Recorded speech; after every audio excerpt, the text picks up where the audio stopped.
Is there a father in this world who would not try to provide for his children and his wife? Is there a father in this world who would want to be locked up in a cell away from his family? Is there a father in this world who would not defend justice and rights till the very end? Ladies and gentlemen, Assalamu alaikum and welcome to a meeting entitled Shared Values. This is organized by Brent Islamic Circle in association with Forum for Social Studies from Saudi Arabia. This is the first time that we've actually done an interactive meeting with Christian speakers. For those of you who think that this is going to be a debate and a slanging match, you could actually leave now because that's not the intention of the evening. The evening's intention is to try and understand each other's viewpoints a lot further and to see what we have in common. Basically, the outline of the evening will be that shortly there will be a Quranic recitation and a recitation from the Bible. Then we have Dr. Reverend William Taylor talking on community values and the role of religion in the next century. Then we have Dr. Naik from India speaking about family values. Then a further 5 minutes for Dr. William Taylor to comment on any of the earlier speakers. Between 10 and 11, there'll be an hour reserved for question and answers, and they will be purely written questions. There is paper on every seat. If anybody wants to ask a question, please just handwrite it and put it on one of the tables on the side, and we'll try and answer as many as possible.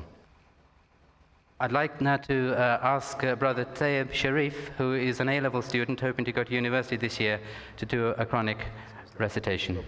Tayyib. أعوذ بالله من الشيطان الرجيم فما أوتيتم من شيء فمتاع الحياة الدنيا وما عند الله خير وأبقى للذين آمنوا وعلى ربهم يتوكلون وما عند الله خير وأبقى وما عند الله خير وأبقى للذين آمنوا وما عند الله خير وأبقى للذين آمنوا وعلى ربهم يتوكلون والذين يجتنبون كبائر الإثم والفواحش وإذا ما غضبوا هم يغفرون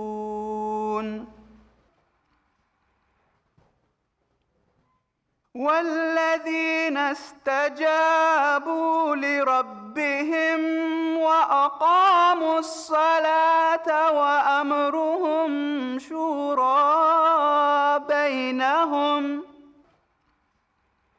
ومما رزقناهم ينفقون والذين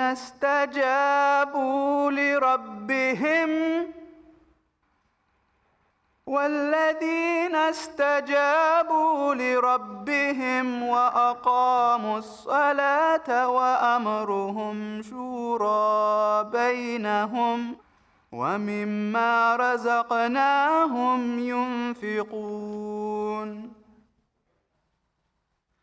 والذين إذا أصابهم البغي هم ينتصرون وجزاء سيئة سيئة مثلها فمن عفا وأصلح فأجره على الله فمن عفا وأصلح فأجره على الله إنه لا يحب الظالمين ولمن انتصر بعد ظلمه فأولئك ما عليهم من سبيل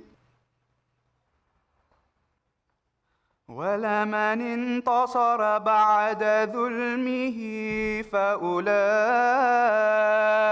ما عليهم من سبيل إنما السبيل على الذين يظلمون الناس ويبغون في الأرض بغير الحق أولئك لهم عذاب أليم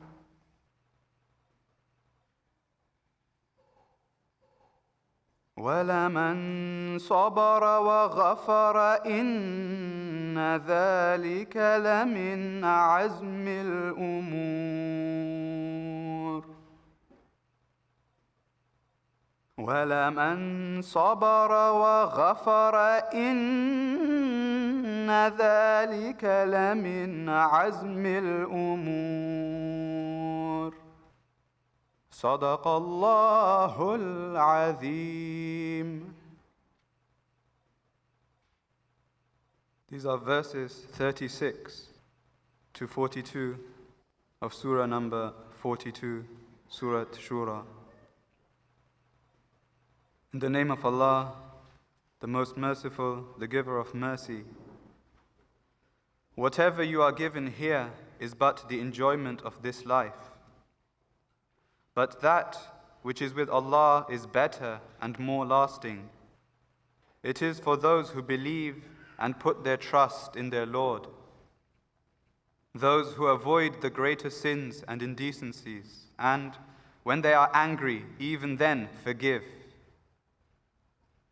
Those who respond to their Lord and establish regular prayer, who conduct their affairs by mutual consultation, who spend out of what we bestow on them for sustenance. And those who, when an oppressive wrong is inflicted on them, are not cowed but help and defend themselves. The recompense for an injury is an injury equal thereto in degree. But if a person forgives and makes reconciliation, his reward is due from Allah. For Allah loveth not those who do wrong. But indeed, if any do help and defend himself, even after a wrong done to him, against such there is no cause of blame. The blame is only against those who oppress men with wrongdoing and insolently transgress beyond bounds through the land, defying right and justice. For such there will be a chastisement grievous. But indeed, if any show patience and forgive, that would truly be an affair of great resolution. Sadaqallahu al-Azim. Thank you very much, Dave. I'd now like to ask Brother Brian Gates, who is a local councillor in the Borough of Harrow, to do a short reading from the Bible. I'm reading two passages this evening, one from the Old Testament and one from the New. And the Old Testament reading is in the book of Psalms, and it's Psalm 133. Behold, how good and pleasant it is when brothers dwell in unity. It is like the precious oil upon the head, running down upon the beard of Aaron, running down on the collar of his robes. It is like the dew of Hermon, which falls on the mountains of Zion. For there the Lord has commanded the blessing, life forevermore. And the second reading from the Bible this evening is taken from the Gospel of Matthew in the New Testament, and it's chapter 25, verses 34 to 46. Then the king will say to those at his right hand, "Come, O blessed of my Father, inherit the kingdom prepared for you from the foundation of the world. For I was hungry, and you gave me food. I was thirsty, and you gave me drink. I was a stranger, and you welcomed me. I was naked, and you clothed me. I was sick, and you visited me. I was in prison, and you came to me." Then the righteous will answer him, "Lord, when did we see thee hungry and feed thee, or thirsty and give thee drink? And when did we see thee a stranger and welcome thee, or naked and clothe thee? And when did we see thee sick or in prison and visit thee?" And the king will answer them, "Truly, I say to you, as you did it to one of the least of these my brethren, you did it to me." Then he will say to those on his left hand, "Depart from me, you cursed, into the eternal fire prepared for the devil and his angels. For I was hungry, and you gave me no food.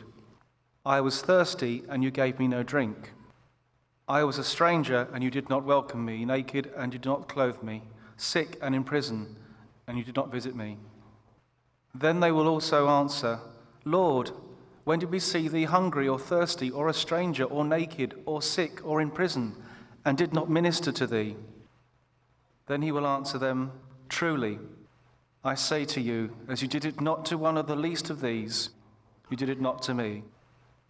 And they will go away into eternal punishment, but the righteous into eternal life. Thank you very much indeed. Now I'd like to welcome Reverend Dr. William Taylor, who is an Anglican priest and Area Dean of Ealing in West London. His academic background is in Middle Eastern languages, politics and theology. He worked on his PhD thesis on non-Muslim minorities in the Ottoman Empire while training for the priesthood at Cambridge. Formerly on the Archbishop of Canterbury's personal staff at Lambeth Palace, his responsibilities were for relations with Orthodox churches, especially in the Near East. He was a chaplain to the British Embassy in Amman, Jordan, while acting as a consultant for Orthodox relations to the Diocese of Jerusalem. He has traveled extensively in most of the Turkic-speaking republics in Turkey and every Arab country except Mauritania. He is a writer and broadcaster, and as he's given me such a long introduction, maybe I could ask him to cut his speech down by a couple of minutes.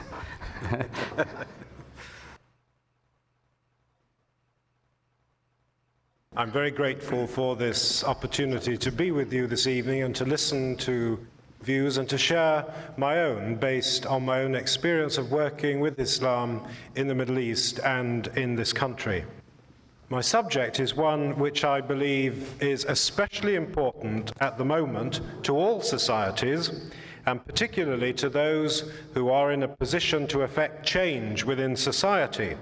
That's to say, those in political authority, the religious leadership, academic institutions, and those in public service, business, diplomats, as well as decent men and women of all walks of life. The question is this: what should be the role of religious faith in defining a community's values, direction, and even public policy? We can be sure of one thing: this question is not going to go away, even in the liberal secular West. Last year, the Center for Strategic and International Studies in Washington published a book entitled Religion: The Missing Dimension of Statecraft.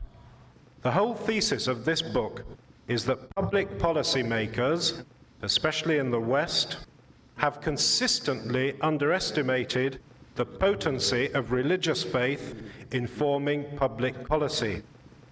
In Western policy making, who could have predicted, for example, the explosion of so-called ethnic and religious fervor which marked the collapse of the former Yugoslavia?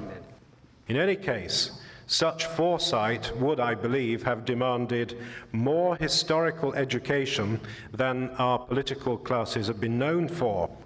Similarly, the religious leadership must play a more dynamic and creative role in conflict resolution.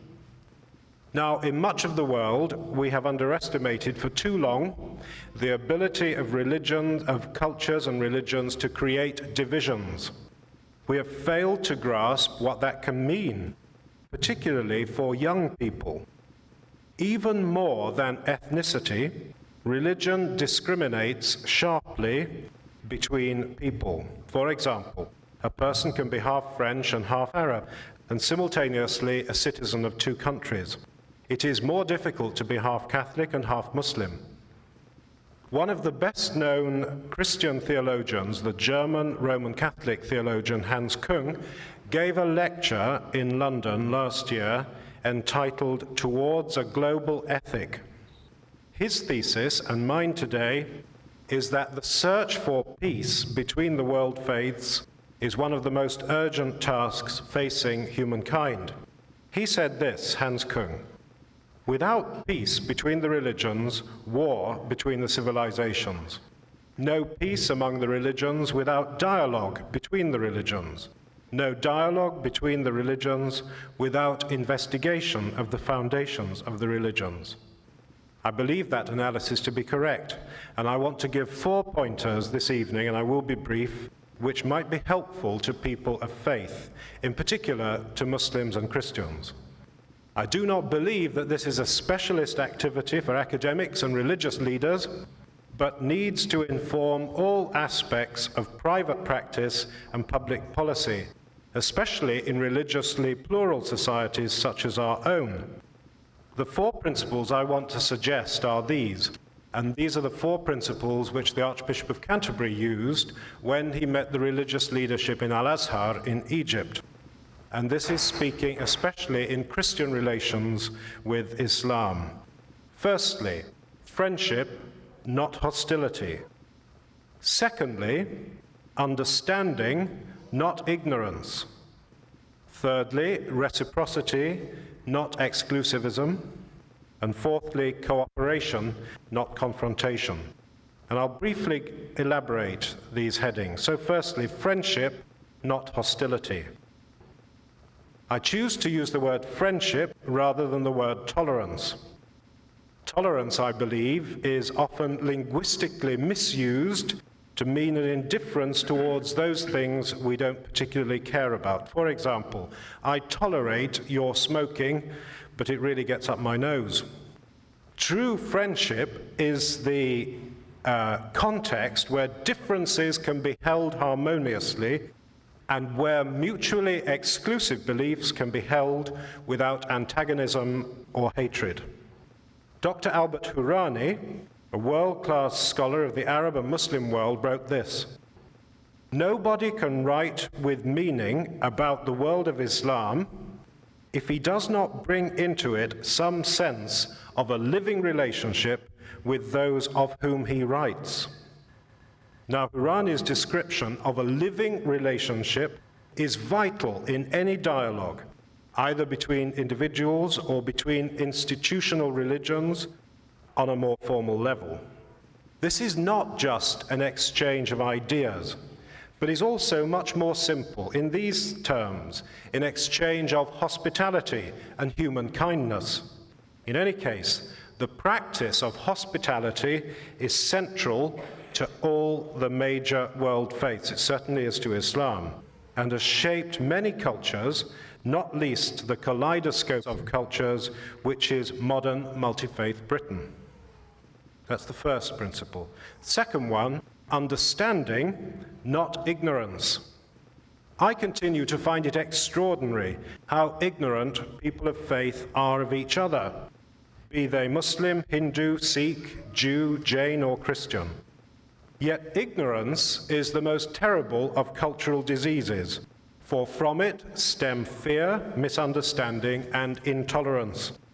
To take one example, Islam has been consistently misunderstood and misrepresented in the West, and it continues to be. Dr. Aziz Al-Ami, Professor of Islamic Studies in the University of Exeter, has shown how the Western caricature of Islam has typically gone through three phases. Prior to the 16th century Reformation, it was caricatured as intolerant and evil. During the 18th century Enlightenment, as strange and ridiculous, and in modern times as a faith to be feared. Professor John Esposito from Georgetown University, Washington, elaborated this in a paper given in Amman, Jordan, and I'm going to quote from it. He said this: "We live in a world in which it remains common to speak of or see headlines with these terms: militant Islam, resurgent Islam, fundamentalist Islam, Islamic bombs, Islamic extremism, Islamic fanatics, Islamic guerrillas, and Islamic terrorism." Even the former Secretary General of NATO caused a stir when he spoke of Islam as the new communism, a remark which brought criticism and a hasty retraction. This is a cartoon comic worldview, and in it, Islam is perceived as a threat to Western civilization. But it is not news to point out the more accurate picture: the historic debt of Western scholarship to Islamic thought and practice, nor of the contemporary manifestations of outstanding cooperation. Jordan and Syria both now have formal institutes for the advancement of dialogue between Islam and Christianity. The Jordanian one is a particularly exciting example of an institute funded and promoted by royal patronage, and which is set now to expand its base for dialogue to include Judaism, a tripartite dialogue of the three Abrahamic faiths: Islam, Judaism, and Christianity. Or it isn't news to speak of the many excellent centers for religious dialogue in South Asian culture in India, many of which I have visited, and which are too numerous to list. Nor to speak of the years of patient and often difficult work, for example in Britain, which went into the shaping of a new agreed syllabus for religious education in British schools. This excellent syllabus draws on all the major faiths in producing a syllabus to educate British children, which should do away with much of the past ignorance. This is a relatively new situation for people in Britain. Only within the past 30 to 40 years has Britain become a multicultural and multi-religious society. Take just one small concrete example in myself. In my school education, teaching about any other faith than Christianity simply did not exist. My 6-year-old godson, however, spent an evening recently explaining the difference between Diwali and Guy Fawkes Night. This can only be positive in creating a culture of understanding and not ignorance. Then thirdly, reciprocity and not exclusivism. If we seriously want peace and harmony on our overcrowded planet, then friendship and respect we must have towards people of other faiths in a mutual way. This, of course, is more difficult for some religions than for others. I'm going to take two specific examples now: Islam and Christianity. Islam and Christianity are both missionary faiths. They make absolute claims and are anxious to promote their faiths. Muslims are commanded in the Holy Qur'an to act as witnesses for mankind, just as Christians are commanded in Holy Scripture to go into the world and preach the gospel. So the question to be put to both Muslims and Christians is this: can believers who really believe passionately in their hearts that theirs is a missionary faith really be committed to dialogue? My own answer to this is that they must be, and that they have a distinguished history of doing so in the past as in the present. Take yourself as an individual as an example. Whatever your religious position, Now ask yourself this question. Would you say of yourself that because you have a clearly and lovingly held identity within a particular religious faith, that your willingness to listen, to learn, and to grow is diminished by that? In any case, no religious faith encourages its members to commend their faith arrogantly, irresponsibly, or deceitfully. Now move on from this, and this is a question addressed to any who are in a majority religion. Is a majority faith willing to offer the same rights and privileges that it expects for its own members? This is a particularly urgent issue, whether it addresses minority Muslim groups in the West or whether it addresses minority Christian groups in the Muslim world. In Britain, there is a particular urgency as we address the question of Muslim schools as independent institutions financed partly by the state. In my own area of London, Ealing, moves to create a Muslim school were eventually blocked by the local authority on the grounds that it would create inter-religious conflict, the majority community in that part of London being Sikh, and which community had led a vocal campaign against it. My own view on this is to emphasize the positive contribution which South Asian culture has made and is making to British life. I believe the solid commitment to religious faith from this community has helped to raise the profile of all religious faiths in Britain. British culture had come to think of religion as unimportant, a society which had begun to assume that everything has its price and can be measured and assessed in quantitative terms, has had to see some things, religious faith, as priceless. And this is certainly the view of the leadership of the mainstream churches in Britain. The Archbishop of Canterbury, in a recent address to the Muslim ulama at Al-Azhar University in Cairo, spoke of his role in guaranteeing religious freedom for all citizens. In prisons and hospitals, Christian chaplains help to ensure that the religious needs of those of other faiths are met. The Church of England has helped to finance a major academic and policy-making study on the role of the faith communities within Britain. I would want to ask, perhaps a bit provocatively, in how many other countries would the established religion be prominent in securing the religious rights of those who are not of their faith? So to move on and to conclude. Finally, cooperation, not confrontation. In spite of all the complexities, there are many areas in the way we organize ourselves as societies where the religious traditions can and do develop wide areas of cooperation. The religious faiths, Christianity and Islam, can and do provide a strong basis for joint commitment to humanity's struggle to overcome evil, disease, and poverty. Let me point to just a few of these areas of cooperation. And the context I want to set this in is society. Devout followers of all faiths are encouraged to be responsible citizens and good neighbors. This, in turn, not only involves a certain lifestyle in community, but a private lifestyle which takes seriously a commitment to respect and to love others. In the contemporary Indian context, of course, this was superbly and incomparably demonstrated by Mahatma Gandhi.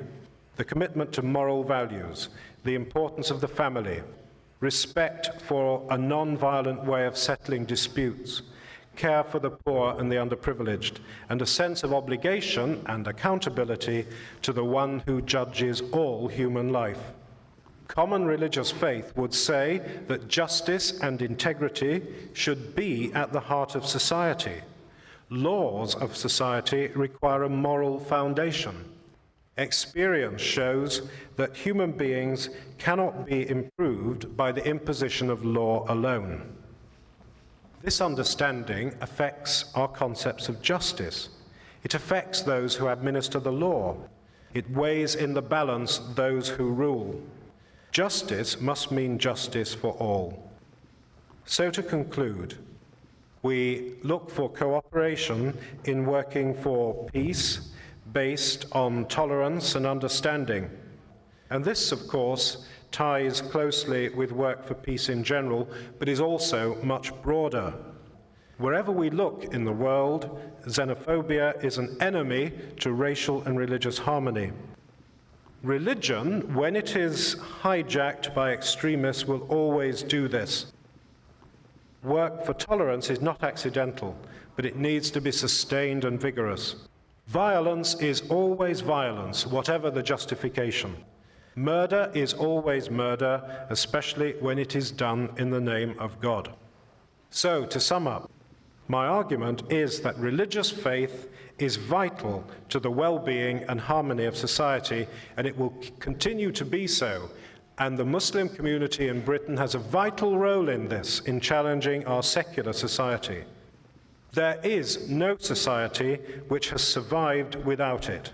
That's religious faith. The collapse of all formerly atheist states has proved this beyond doubt. Religious faith is not about to go away, now nor in the future. So policymakers need to be aware of this. Religious faith, if properly interpreted, is an enormous positive force for good in just some of the areas I've outlined. And I remain utterly convinced that the role of religions, Christianity and Islam in particular, within our own society, is a vital ingredient in the search for peace, order, and harmony in our own society. Thank you very much. Thank you very much, Dr. Taylor, for sticking well to time and keeping the meeting running on time. Thank you. I'd now like to introduce Dr. Zakir Naik. He is president of the Islamic Research Foundation. He's a medical doctor by profession, but has dedicated a lot of his life to spreading the truth of Islam worldwide, especially amongst millions of English-speaking audiences. He has more than 100 lectures and debates and symposia available on audio and video cassettes, which are extremely popular. I've actually got a whole page, which I won't read out, and I think when you hear him, his qualities will be obvious to you. I'd like to ask him to come and speak on family values and to try and stick to the topic of family values for the next 20-25 minutes, inshallah. Alhamdulillah. Wassalatu wassalam. Ala Rasulillah wa ala alihi wa sahbihi ajmain. Amma ba'd. A'udhu billahi minash shaitanir rajim. Bismillahir rahmanir rahim. Hunna libasul lakum wa antum libasul lahunna. Bismillahir rahmanir rahim. Rabbi shrah li sadri wa yassir li amri. Wahlul uqdatam min lisani yafqahu qawli. Respected Reverend, Dr. Jamal Badwi, my respected elders, and my dear brothers and sisters, I welcome all of you with the Islamic greetings. Assalamu alaikum wa rahmatullahi wa barakatuh. May peace, blessings, and mercy of Allah subhanahu wa ta'ala be on all of you. The topic allotted to me for this Christian-Muslim dialogue is family values in Islam. Family values in Islam should not be judged by what individual Muslims do or what the Muslim society does. It should be judged according to the authentic sources. That's the glorious Qur'an and the Sahih Hadith. I have divided the family values into three broad headings, as those related to the children, that the sons and the daughters, as those related to the spouses, that is the husband and wife, and those related to the parents, that is father and mother. Let's first discuss the family values related to the children, that's the daughter and the son. The glorious Qur'an says in Surah An'am, chapter number 6, verse number 151, as well as Surah Isra, chapter number 17, verse number 31, that kill not your children for want of sustenance. For it is Allah who will give sustenance to you and your children. For killing of children is a major crime. Killing of infants, whether male or female, is prohibited in the glorious Qur'an. And a special reference is made in Surah Takwir, chapter 81, verse number 9, that when the female child is buried alive, and she'll be questioned, for what crime was she killed? A special reference is made that do not kill the female children especially, because in the olden days, and especially in Arabia, before the Qur'an was revealed, it was a very common practice that when a daughter was born, very often she was buried alive. Alhamdulillah, after the revelation of the glorious Qur'an, this evil practice has discontinued in the Arab countries.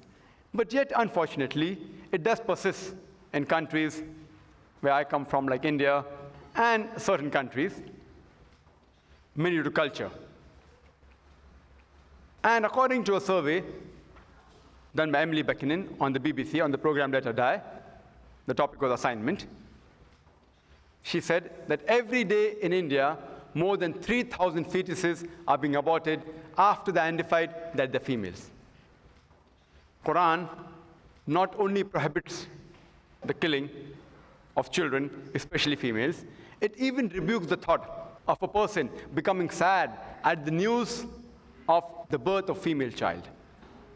The glorious Quran says in Surah An-Nahl, chapter number 16, verse number 58, the glorious Quran says that when news is brought to one of them of the birth of a female child, his face darkens and he's filled with inward grief.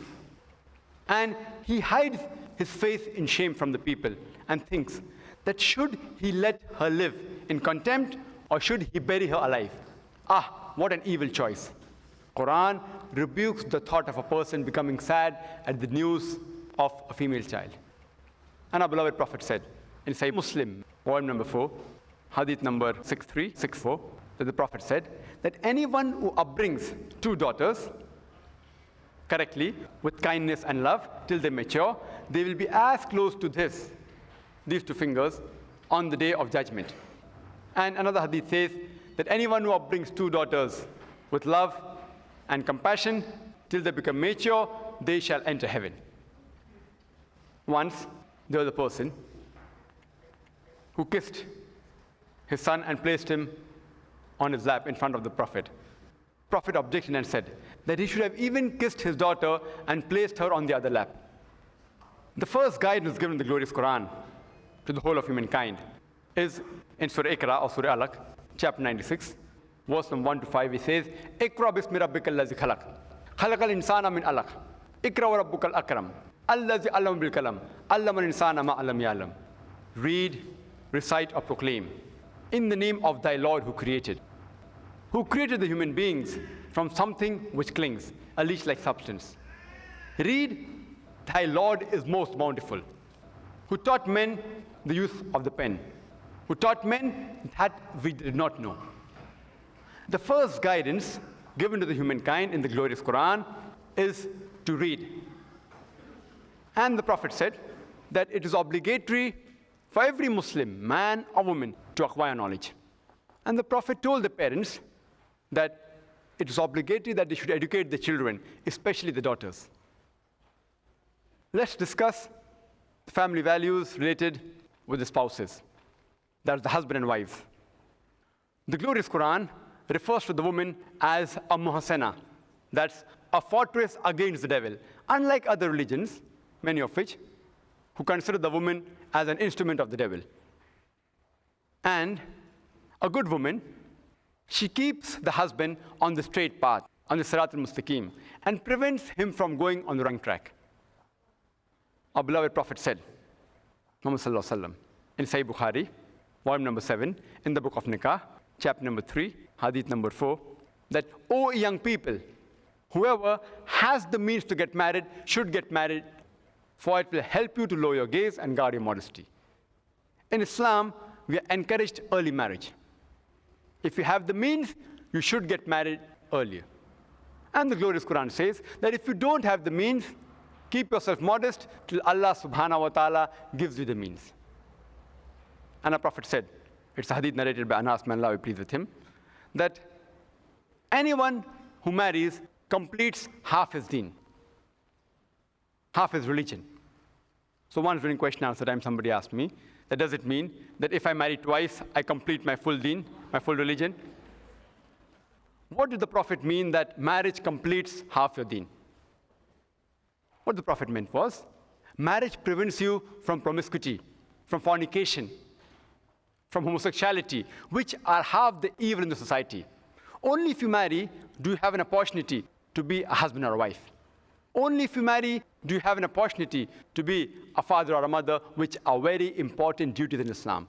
So irrespective whether you marry once or twice, yet you only complete half your deen. The glorious Qur'an says in Surah Rum, chapter number 30, verse 21, that amongst his signs, Allah subhanahu wa ta'ala has created for you mates of like nature, so that you may dwell in tranquility with them, and he has put love and mercy between your hearts. The glorious Qur'an in Surah Nisa, chapter 4, verse 21, refers to marriage as a misaq, a sacred covenant. And for a marriage to solemnize, the permission of both would-be husband and wife is equally important. That's the boy and the girl. The Quran says in Surah Nisa, chapter 4, verse number 19, that do not inherit the woman against their wishes. According to beloved Prophet, there's a hadith in Sahih Bukhari, volume number 7, in the book of Nikah, chapter number 43, hadith number 5138, that once a lady by the name of Khansa bint Khadim al-Ansariya, she approached the Prophet and said that she has been forced by her father to marry a man who she did not like, and the Prophet nullified the marriage. Permission of both boy and girl is equally important for a marriage to solemnize in Islam. And in Islam, we prefer calling the woman folk by the correct terminology, not by the English word housewife. Because she's not married to the house to be referred to as housewife. Housewife means wife of the house. We prefer calling the women folk as homemakers because they make the home, they build the home. And she's married to an equal. In Islam, men and women are equal. Equality does not mean identicality. And the glorious Quran says in Surah Baqarah chapter 2, verse number 228, that the women have rights as against them on terms equitable, but the men have a degree of advantage. Many of the men, including many Muslims, they misunderstand the meaning of this verse and they think that men are superior. Some of them think that the Quran says men are superior. And they quote a verse of the glorious Quran in Surah Nisa, chapter 4, verse 34, it says, Ar-rijalu qawwamuna 'ala nisa, that the men are the qawwam of the women. Qawwam comes from the root word aqama, which means to stand up for. What it actually means, that the men have 1 degree of extra responsibility in supporting the women.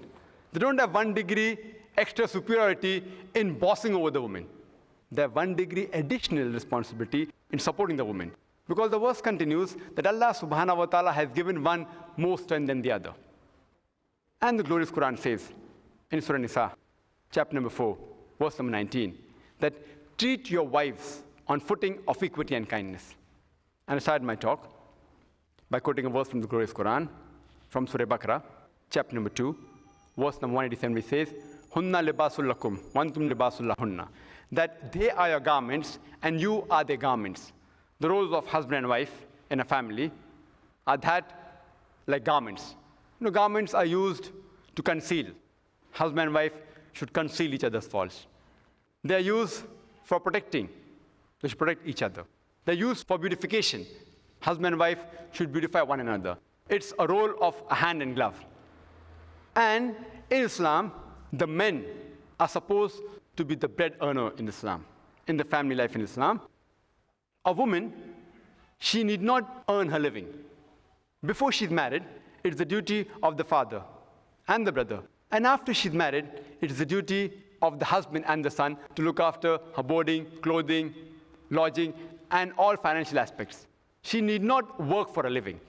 She is financially more secured as compared to the man in Islam. But if she wishes to work, if there are financial problems, she may work as long as the atmosphere is Islamic and Islamic work and within the purview of the Islamic Sharia. Even during marriage, she is on the receiving end. The Quran says in Surah Nisa, chapter 4, verse number 4, that give to the woman a marital gift in dowry. That means for a marriage to solemnize, a mahr has to be given. The husband gives to the would-be wife a marital gift. It's compulsory. But in the country where I come from, that's India, the society, it's the opposite. The dowry is given by the woman to the husband, would-be husband. And it's a cultural practice which has poisoned the whole society. You know, if a woman has to marry a graduate, she has to give 100,000 rupees. If it's an engineer, she has to give 500,000 rupees. If it's a doctor, 1 million rupees, as they are selling, herds and cattle in the marketplace. In Islam, it's prohibited to demand any dowry from the wife. Willingly, if the parents of the wife give certain gifts, they're most welcome. But demanding directly or indirectly is prohibited. You cannot say that my son, he likes to travel in a Mercedes car, indicating that you require a Mercedes car in dowry. My son likes to live in a 4-bedroom flat, indicating that in marriage, I will marry my son to your daughter only if you give a 4-bedroom apartment. Demanding directly or indirectly dowry from the would-be wife is not allowed in Islam. And if suppose the woman becomes a widow, unfortunately, she even gets her share. And a woman even inherits. She even gets maintenance in the period of iddah, financial support. And even if divorce takes place, she gets financial support. And there is a great misconception amongst the people regarding why does Islam allow a man to have more than one wife.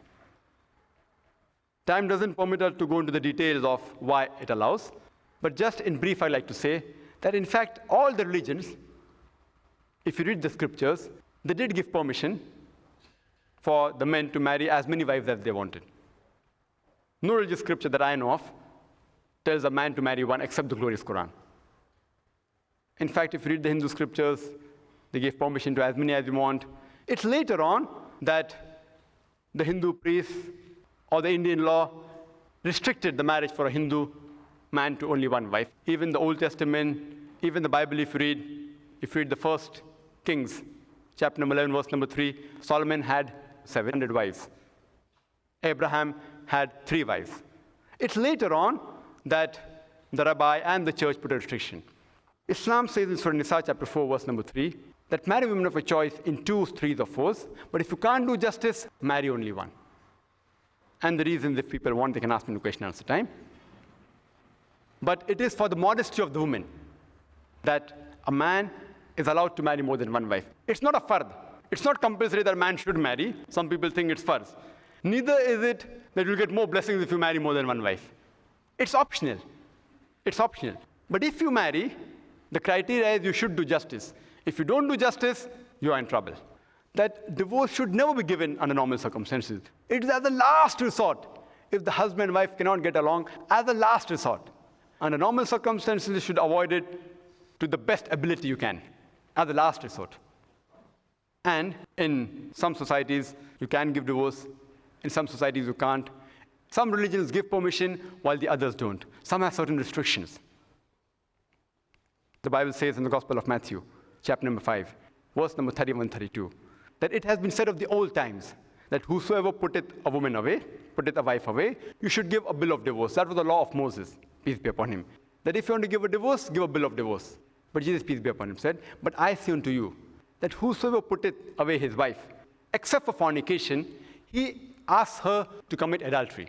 That means only in case of fornication can you give divorce, according to the Gospel of Matthew, chapter number 5, verse number 31 and 32. And there's a lot of misconception regarding divorce in Islam. Basically, you can classify under 5 headings. That one is mutually given both by husband and wife. Second is unilaterally by the husband, by the will of the husband, he wishes. Third is unilaterally by the will of the wife. If it is mentioned in the marital contract, it's known as isma or talaq-e-tawfid. That if she writes in the marital contract that even she, if she wishes, she can give a divorce, and if the husband agrees during the marital contract, then even she can give unilateral divorce. The fourth is that if it's not mentioned in the marital contract, that the wife can give unilateral divorce, but if the husband ill-treats her or doesn't give her due rights, she can very well go to the qazi, to the chief judge, and take a nikah fasq, nullification of the marriage. And the last is that even the husband is good, but if the wife wants to part away, she can request the husband to give divorce. It's known as khula. Basically, or broadly, there are 5 types. First, by mutual consent of both, husband and wife. Second, by unilateral will of the husband. Third, by unilateral will of the wife, if it's mentioned in the marital contract. Fourth is if the husband ill-treats, she can do nikah fask. And fifth, that even if the husband is good, and if for personal reason she wants to part, she can take khula. Let's analyze the family values of the parents, concerning parents in Islam. That's father and mother. Next to worship of Allah subhanahu wa ta'ala, Allah says in the glorious Qur'an, in Surah Isra, chapter number 17, verse number 23 and 24, that I have ordained for you that you worship none but Allah subhanahu wa ta'ala, and that you respect your parents. And if anyone or both of them reach old age, do not say a word of contempt. Don't even say uff to them. But lower to them your wing of humility and address them with honor and pray to the Lord that bless them as they cherished me in childhood. Means even if your parents get old, you cannot say a word of contempt. You can't even do uff to them. The Quran says in Surah Anam, chapter 6, verse 151, that be good to your parents. The Quran says in Surah Luqman, chapter 31, verse number 14, that we have enjoined on the human beings to be kind to their parents. In travail upon travail did your mother bore you, and in years twain was your weaning. The Quran says in Surah Aqaf, chapter 46, verse number 15, we have enjoined on the human beings to be good to their parents. In pain did the mother bore you, and in pain did she give you birth. Our beloved Prophet said, it's mentioned in Ibn Majah as well as the hadith of Ahmad, that paradise lies beneath the feet of your mother. That doesn't mean that if my mother is walking on muck and filth, that thing becomes paradise. What it means, that if you love your mother, if you respect your mother, if you're good to your mother, you will, inshallah, God willing, go to paradise. And our Prophet said, it's mentioned in Sahih Bukhari, volume number 8, in the book of Adab, book of manners, chapter number 2, hadith number 2, that a man came to the Prophet and asked him that who deserves the maximum love and companionship in this world? And the Prophet said, your mother. The man asked, who's next? The Prophet said, your mother. The man asked for the third time, who's next? And the Prophet said, your mother. The man asked after that who? Then the Prophet said, your father. That means when it comes to love and companionship to the parents, according to the hadith of a beloved Prophet, 75% goes to the mother, 25% goes to the father, 3/4 goes to the mother, and 1/4 goes to the father. In short, the mother gets the gold medal, she gets the silver medal, as well as the bronze medal. The father has to be satisfied with the mere consolation prize. In Islam, after a person dies, the inheritance is given in the family according to the laws laid down by Allah subhanahu wa ta'ala, which is mentioned in Surah Nisa, chapter number 4, verse number 11 and 12, that as to the inheritance of children, the males, they get double the share of the female. That means the son gets double the share of the daughter.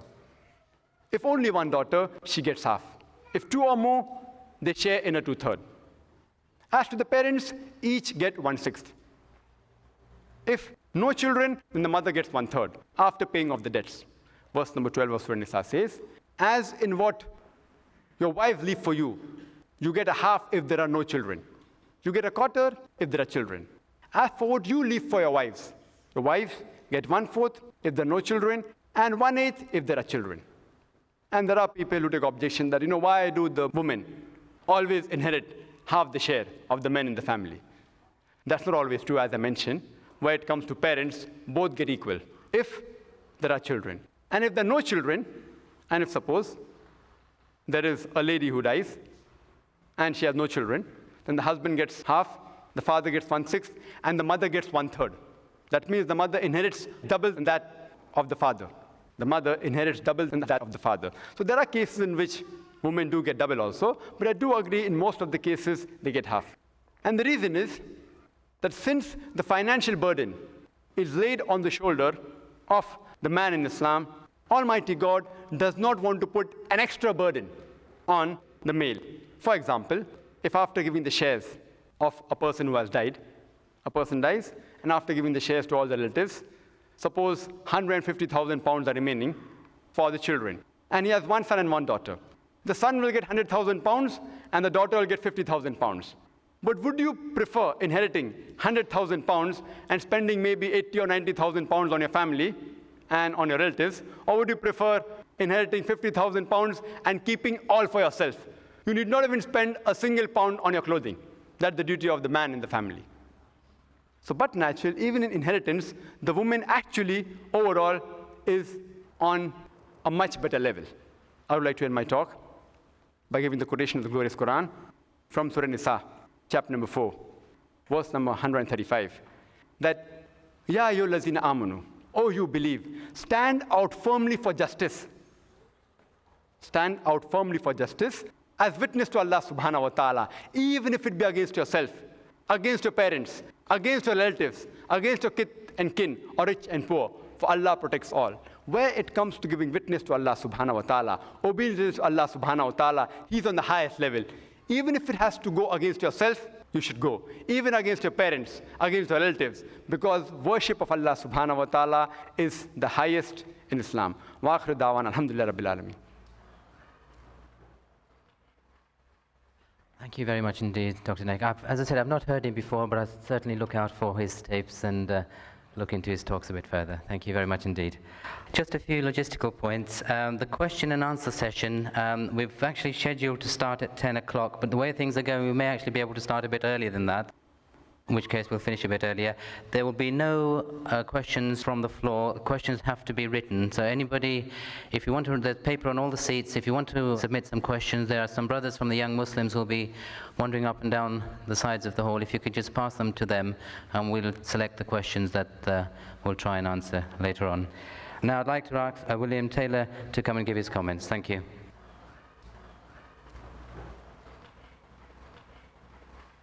Thank you very much, Dr. Zakir. For me, it was fascinating to hear this joint analysis of the task which faces us in our society. I'm speaking now about Britain, but as Christians and Muslims together. I simply draw out of Dr. Zakir's address two things he identified as a major problem within our own society. Firstly, divorce. As you may know, Britain has the highest rate of divorce in Europe, and the disintegration of the family. This is a task which faces both our religions and which we can address together, and I hope there will be a forum for this. I've just come back from Egypt, and I've been in one of the Egyptian Coptic monasteries, and a phrase which was used by Anthony of Egypt, who founded the Egyptian monastic way of life, has come to haunt me, and it's this one. He said, "Your life and your death are with your neighbor." And this is speaking about the cohesive role of religious faith in defining a society's values. And I'd like to draw on several of the points about godlessness, because this is the situation which faces us all in liberal Western societies. And it is that absence of the ultimate and transcendent authority of which he spoke, which is the common problem facing us, and all the human behavioral problems which stem out of that.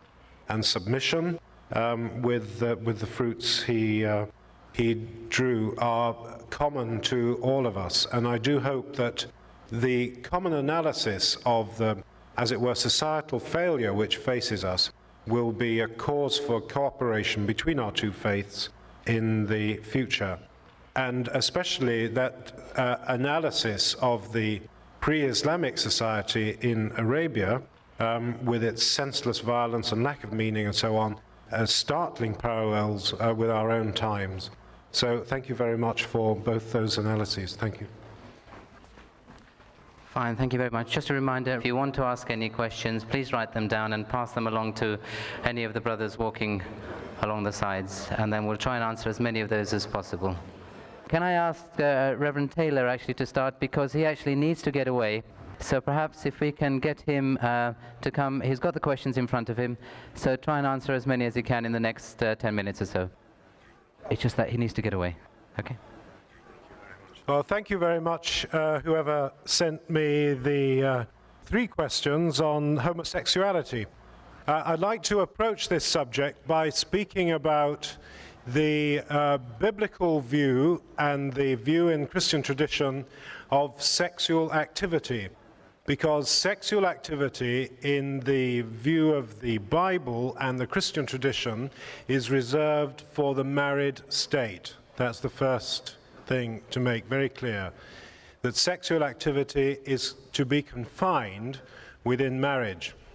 Any sexual activity outside marriage is described as sin in the Bible and in Christian tradition.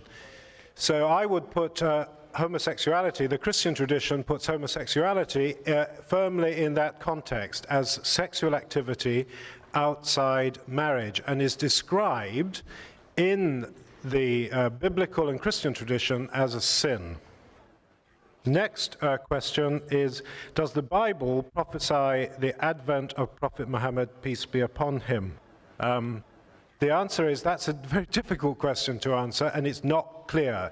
My own perspective from the biblical evidence itself is that the Prophet Muhammad, peace be upon him, is not prophesied within the text of Scripture. But I know that Muslims would take a different view. And similarly, a similar question is, where do you place the Prophet Muhammad, peace be upon him? I like other Christians, revere and respect the Prophet Muhammad, peace be upon him, and the Muslim tradition as the Ahl al-Kitab, the people of the book, Jews, Christians, and Muslims share our common Abrahamic faith. And that's where I would place that. And certainly within my own experience of working in the Diocese of Jerusalem, Palestinian diocese, have had the closest cooperation with Muslims and Christians in that city, in particular resisting Israeli occupation. But that's getting me into another area. I'd like to move on now to other questions.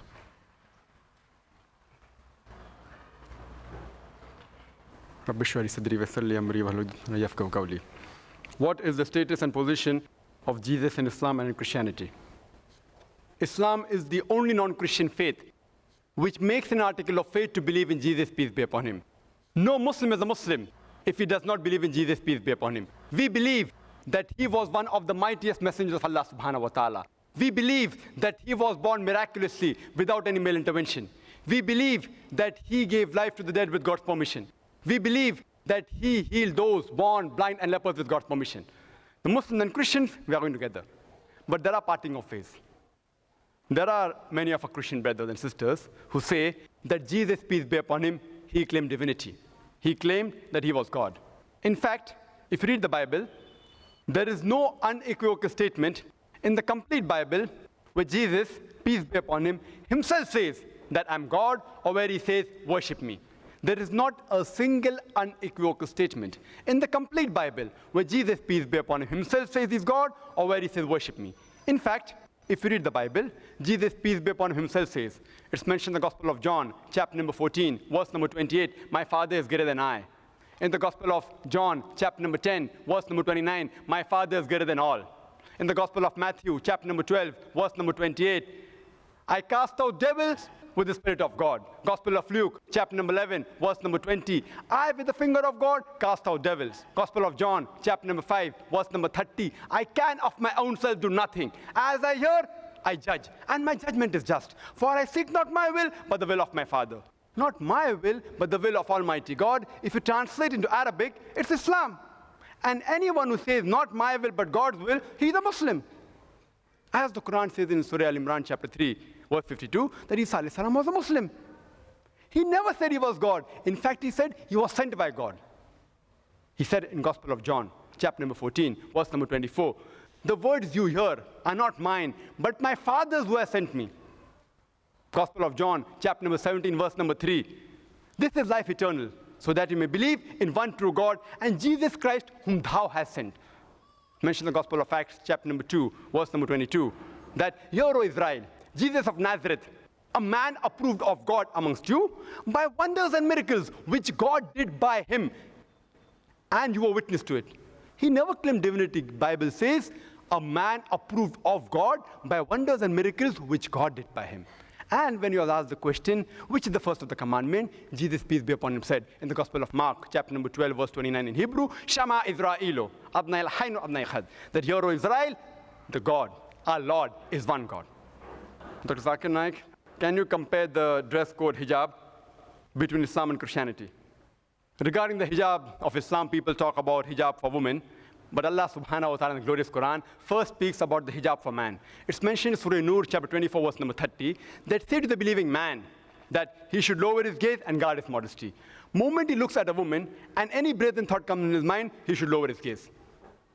There was a friend of mine who was staring at a girl, who was a Muslim friend, told him, why are you staring for such a long time? So he told me, our Prophet said, the first glance is allowed, the second is prohibited. I have not completed half my glance.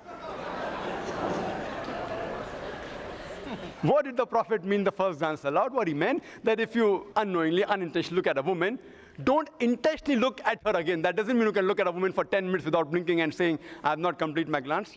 And a similar message is given in the Bible, in the Gospel of Matthew, chapter number 5, verse number 27, 28. Jesus, peace be upon him, says, it has been said of the old times, thou shalt not commit adultery. But I say unto you, whosoever looketh at a woman to lust after her has already committed adultery in his heart. Next, the Quran speaks about the hijab for the woman in Surah Nur, chapter 24, verse number 31.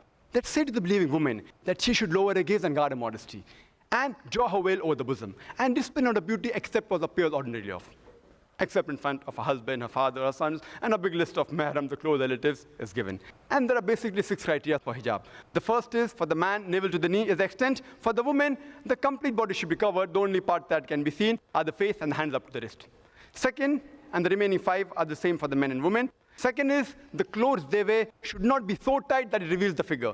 Third, it should not be transparent so that you can see through.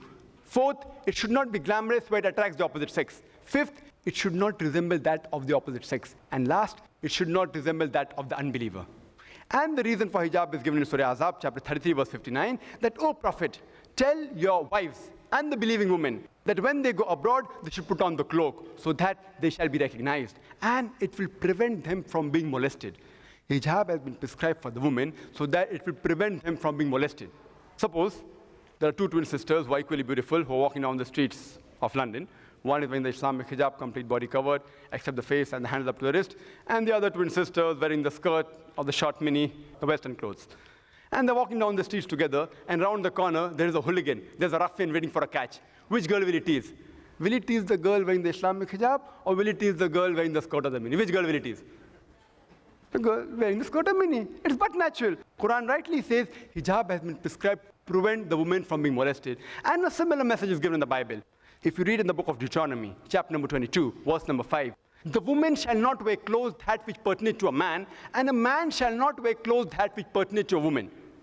It's mentioned in the 1 Timothy, chapter number 2, verse number 9, that the woman should be dressed up with modesty, with shamefacedness and sobriety.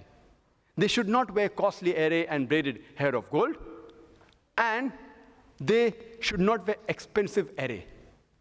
So if you compare the dress code in the Bible and the Quran, the same. How was Mother Mary, may Allah be pleased with her, how was she dressed up?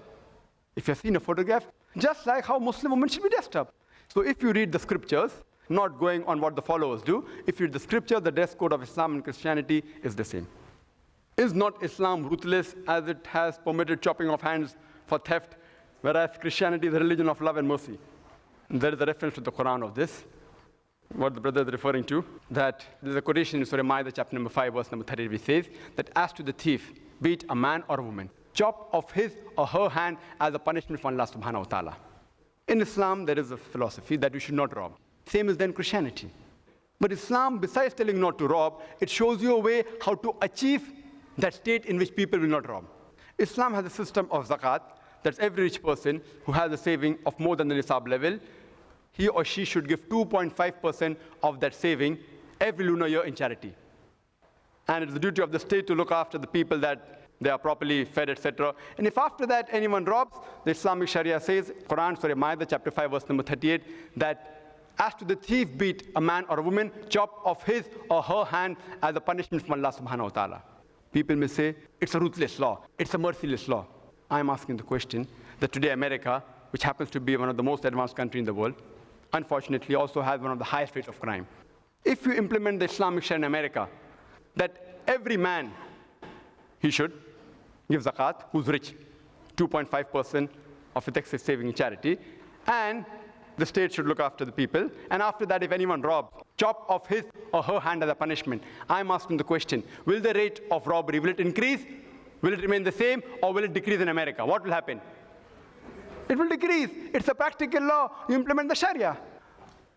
Regarding Christianity is a merciful religion. Yes, it speaks about God as merciful. Even Qur'an, every chapter begins with the statement, Bismillah ar-Rahman ar-Rahim. In the name of Allah, most gracious, most merciful. There is even a reference in the Bible regarding chopping off the hand for people who don't know. If you read the book of Deuteronomy, chapter number 25, verse number 11 and 12, it says that if two men are striving against each other, fighting against each other, and if the wife of one of the husbands who's being defeated by the man, if she helps the husband in overpowering the man who's fighting him and holds him by the secrets, that's the private part, the Bible says in verse number 12, chop off her hand, and the eye shall show no mercy. So even the Bible has chopping off the hand. If the wife helps the husband, if someone is trying to overpower him, the Bible says chopping off the hands. Deuteronomy chapter 25, verse number 11 and 12. And Islam is a merciful religion as well as just. It sees to it that it does justice between both. The person committing the crime, if the punishment is strict, he will not commit again. And the person on whom crime is committed, Allah sees to it that mercy is done on both. Afterwards? Inshallah, after that, I'll answer the other question. Reverend Taylor actually has to go and pick up his mother from the station, so I'm going to actually ask him to come and answer. He's got loads of questions. He won't have time to answer them, perhaps more than 2 or 3.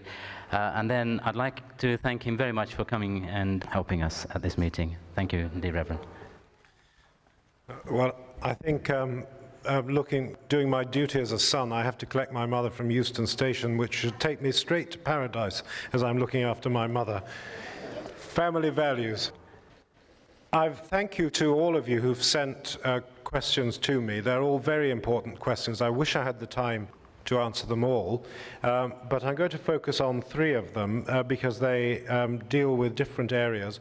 First one is a factual one, which I'd like to address straight away, and it's this. Why is it that the Bible is now recorded in the Greek text when Jesus' original language was Aramaic? Please explain. The reason for this is that the New Testament documents were written in Greek, but also in Aramaic and Syriac, which is the Christian dialect of Aramaic, as it were, to reach a maximum audience. Aramaic was more restricted to the Near East, and if you wanted to communicate with the wider Roman Empire throughout the Mediterranean, then Greek would be the language you would use to do that. But of course, there are phrases in the Gospels preserved in Aramaic, Talitha Kumi, Eloi, Eloi, lama sabachthani, and phrases like this, which were used by Jesus and preserved in the Gospels. The next one is an important one politically because it speaks about Kosovo. The question is this: what the Christian world and civilized West is doing today to stop another genocide in Kosovo similar to that of Bosnia. Well, I want to draw a parallel here with Iraq and to immediately squash the suggestion, as it were, that this is the Christian world. I would talk about the West, but I would not make that synonymous with the Christian world. The West has its own reasons for its own realpolitik in the world, and I would say that it's nothing to do with the Christian faith. For example, the people of Iraq, both Muslim and Christian, are continuing to suffer under the United Nations sanctions, which are kept there, I believe, by the will of the West. That's nothing to do with Christian faith, because there you have the example of both Christian and Muslim Iraqis suffering under the same regime. So I'd like to dispel this myth that the West is Christian. First of all, and in Kosovo, that's a basic question which is addressed by the Christian faith, in its appeal to basic human rights for believers, whether they're Albanians in Kosovo or Bosnians and so on. And I agree that the West and the United Nations in general needs to take a much stronger line in protecting the ethnic Albanians within Kosovo, in giving them their human rights and dignity within Serbia or within whatever federation they move into. And finally, a nice question from someone which says this: after today's conference, do you have any doubts about being a Christian, and have you seen that Islam is the only religion? Thank you very much for this. I was and always am impressed with the level of knowledge of faith of the within the Muslim community, and as always, my contact with Islam continues to make me admire that faith, Islam, and its adherents. And yes, I see constantly the attractiveness of Islam and hope that you can see the attractiveness of Christianity also. So thank you very much for that. And I'm sorry I have to leave. Appreciate it. Thank you. Just to let you know what's happening for the rest of the evening, I'm going to ask Dr. Naik to speak for 10 minutes. He can answer 1 question or 10 questions in that time, but that's all he's got, 10 minutes. 9 questions in 10 minutes is difficult. I'll try my level best, inshallah. Is it okay for a husband to demand respect from his wife in Islam? Yes. But the Qur'an says, as I said in my talk in Surah Baqarah, chapter 2, verse 187, Hunna libasul lakum, wantum libasul lahunna. That they are your garments and you are your garments. Wives are the garments of husbands, and husbands are the garments of the wives. In the same way, even the husband should respect the feeling and emotions of the wife. It's both. Both should respect each other. Can a brother marry more than one wife, even if he cannot afford to maintain one in a reasonable standard? The reasonable standard of each individual differs. One individual may say reasonable standard means I want at least 5-bedroom apartment, I want a Mercedes car. The reasonable standard differs. What the Qur'an says in Surah Nisa chapter 4 verse number 3, that marry women of a choice in 2s, 3s and 4s. But if you can't do justice, marry one. The criteria is doing justice. If you have one Mercedes car, and if you feel the requirement is marry one more, sell the Mercedes car and buy 2 Toyota cars and give each wife one. Sell the 5-bedroom apartment and get 2-bedroom apartments and give each wife one, or keep both the wives in 5-bedroom apartment. The criteria is equal justice. Reasonable standard differs. That doesn't mean, if you mean reasonable standard means a particular, he should have a certain amount, that means poor people cannot marry more than one wife. That's not the criteria. I'm sure the Muslims will agree that only deen acceptable to Allah is Islam, and that it is incorrect to say that no religion is bad. I do agree. The Quran says in Surah Al-Imran chapter 3 verse number 19, Inna deena indallahi al-Islam. The only religion acceptable in the sight of Allah subhanahu wa ta'ala is Islam. And I do agree totally. If anyone says no religion is bad and stops there, I don't agree with him. As a Muslim, I don't agree with him. Because Quran says in Surah Al-Imran chapter 3 verse number 64, Ta'alaw ila kalmatin sawa'in bainana bainakum. Come to common terms as between us and you. What I would say, that all religions teach good things. Because every religion teaches good and bad things except Islam. Teaches only good. So instead of saying no religion is bad, if you want to come to common terms, I would say all religion teach good things. First talk about the good points between both the religions and then come to the bad points. What you can say, no religion teaches everything bad. That you can say. But you can't only say no religion is bad and stop that, trying to butter the other person, because Quran clearly states in Surah Al-Imran chapter 3 verse 85 that no religion will be acceptable on the side of Allah except Islam. If anyone demands any other religion besides Islam, it will never be acceptable on him on the day of judgment. Is it true that Jesus will come back, and do Christians believe this? Yes, we do agree. The Quran says in Surah Nisa chapter 4 verse 158 that Allah subhanahu wa ta'ala raised him up alive. So we agree he was raised up alive. And the reason that he was raised up alive is why? Because Jesus, peace be upon him, is the only messenger of Allah subhanahu wa ta'ala whose followers mistook him that he claimed divinity. They misunderstood him, that he claimed divinity, that he said he was God. So he has been raised up not to teach anything new. The Quran says in Surah Ma'idah chapter 5 verse number 3, on this day have I perfected my religion for you and chosen for you Islam and completed your deen for you. Islam is complete. Nothing new can be added, nothing can be subtracted. Isa alayhi salam will not come to teach anything new. He will come to tell the Christians that I never said that I was God. As the Qur'an says in Surah Ma'idah, chapter number 5, verse number 116, he will tell to Allah subhanahu wa ta'ala, Ya Allah subhanahu wa ta'ala, you be my witness. I never told them to worship me, but I said, A'budullah, worship Allah, Rabbi wa Rabbakum, who's my Lord and your Lord. Similar message is given in the Bible. On that day when people will come and tell to Jesus, peace be upon him, oh my Lord, did we not do wonders and miracles? Jesus will say, ye men of iniquity, you depart from here. I don't even know you. Who will he tell? To the Muslims? To the Hindus? He'll tell to the Christians that these sinful people, I don't even know, you depart from here. He will come again to correct the Christian, not to bring any new teachings. Please explain the advent mention of Muhammad Sallallahu Alaihi Wasallam in the Bible. Does the Bible prophesy the advent of Prophet Muhammad Sallallahu Alaihi Wasallam? There's two questions same. There are several prophecies of beloved Prophet Muhammad Sallallahu Alaihi Wasallam in the Bible. Old Testament as well as New Testament. It's mentioned in the book of Deuteronomy, chapter number 18, verse number 18, that God says, I shall raise thee up a prophet from among thy brethren, like unto thee, and I shall put my words into his mouth, and he shall say all that I command him. Christians say that this prophecy refers to Jesus, peace be upon him. But if you analyze, that Jesus was unlike Moses, peace be upon him. What they say, that see, because Jesus was a Jew and he was a prophet, he was like Moses, peace be upon him.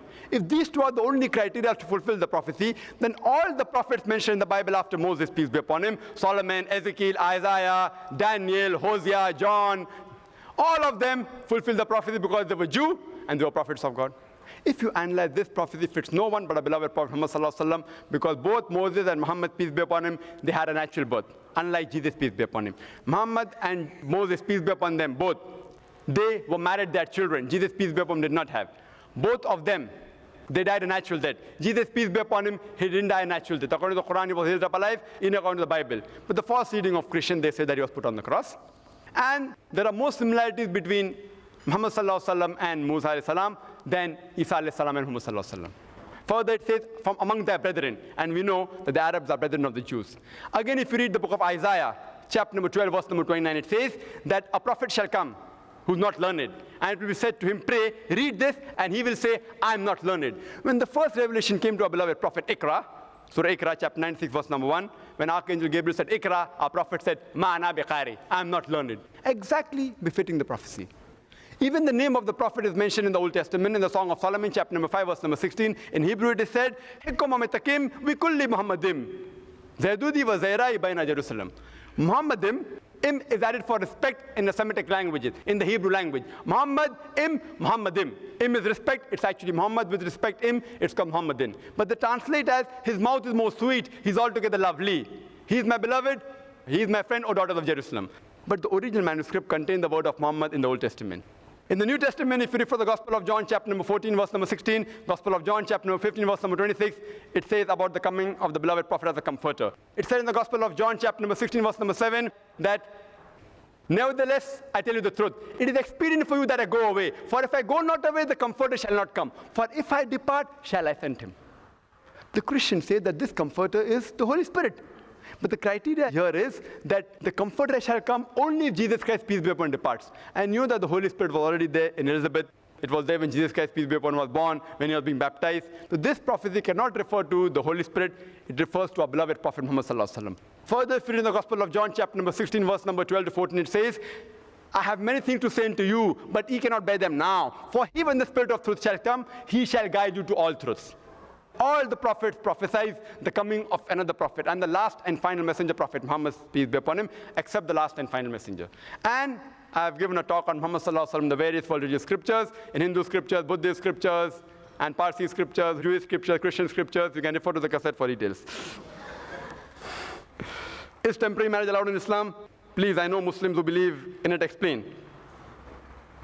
Okay, the time is up. If you're referring to muta, it's not allowed at all. Agreed, previously a prophet didn't say it was wrong, didn't say it was yes, because some prohibitions came in stages, like the alcohol came in stages. Similarly, the prophet didn't say anything. But in the 7th Hijri, during the Tabuk expedition, the prophet clearly stated that muta is haram.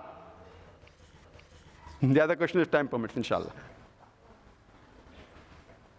And thank you very much to all the speakers and to everyone attending. Can I just ask for a little bit of help? As you go out, can you just stack some chairs as you go out? Just 2 or 3 at a time, and it'll make the whole job a lot easier for us.